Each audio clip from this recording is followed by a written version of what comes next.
Assalamualaikum warahmatullahi wabarakatuh. Salam sejahtera bagi kita semua. Perkenalkan, nama saya Azka Zakia dari SMA N 1 Pasawahan. Di sini saya akan mempresentasikan esai yang telah saya buat dengan judul Generasiku dan dengan tema Generasi Muda Bebas Narkoba. Untuk audiens diharapkan tenang dan tetap terfokus pada apa yang akan saya sampaikan. Bila ada yang ingin ditanyakan, harap tanyakan di kolom komentar. Sebelum presentasi kali ini dimulai, alangkah baiknya kita berdoa sesuai agama dan kepercayaan masing-masing. Berdoa dipersilahkan.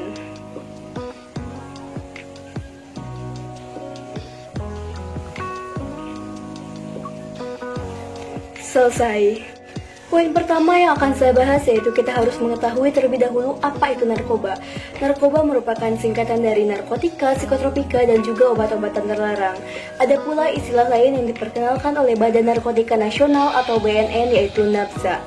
Menurut BNN sendiri sudah ada 86 jenis narkoba yang telah beredar di Indonesia, namun hanya beberapa jenis saja yang paling sering digunakan oleh kalangan muda di Indonesia, seperti LSD, sabu-sabu, heroin, ekstasi, candu, morfin, ganja, dan kokain.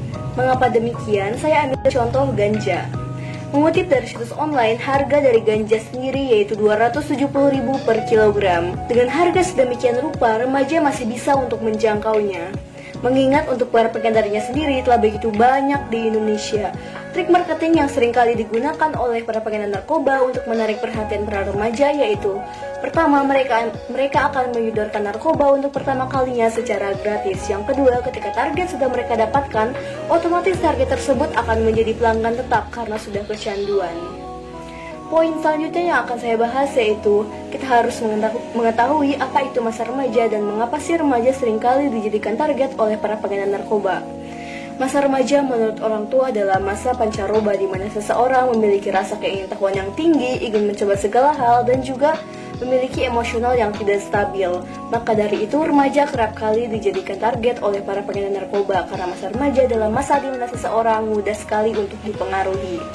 Bisa kita lihat di sini ada diagram peningkatan pengguna narkoba terhadap remaja. Mengutip dari Komisaris Jenderal Polisi Heru Winarko menyebutkan bahwa pada tahun 2018 penggunaan narkoba terhadap remaja terdapat 20% dan adanya peningkatan di 2019 menjadi 24 hingga 28%. Hal itu sudah cukup membuktikan bahwa remaja sangat rentan sekali terhadap ajakan narkoba walaupun sudah tertera dalam Undang-Undang Nomor 23 Tahun 2002 Pasal 67. Tapi hal itu belum cukup efektif untuk melindungi generasi muda dari bahaya narkoba. Kita bisa mengetahui efek dari penggunaan narkoba sebagai berikut. Yang pertama, gangguan fungsi otak seperti daya ingat yang menurun, konsentrasi yang menurun, dan juga kesulitan untuk mengambil keputusan yang benar. Yang kedua, dehidrasi. Dehidrasi ini diciptakan oleh beberapa jenis narkoba tertentu seperti ekstasi. Jika hal itu dibiarkan tanpa penanganan yang lebih lanjut, maka akan menjalar pada hal yang lebih serius seperti kejang-kejang, halusinasi, serangan panik, dan nyeri dada. Yang terakhir adalah gangguan kualitas hidup. Seorang pecandu narkoba cenderung membutuhkan dosis yang lebih tinggi dari pemakaian sebelumnya. Maka dari itu mereka sangat rentan sekali untuk mengalami overdosis. Bila seorang pengguna narkoba menggunakan narkoba dalam bentuk suntikan, maka mereka rentan sekali untuk terinfeksi virus HIV. Kita bisa mengetahui ciri fisik seorang pengguna narkoba.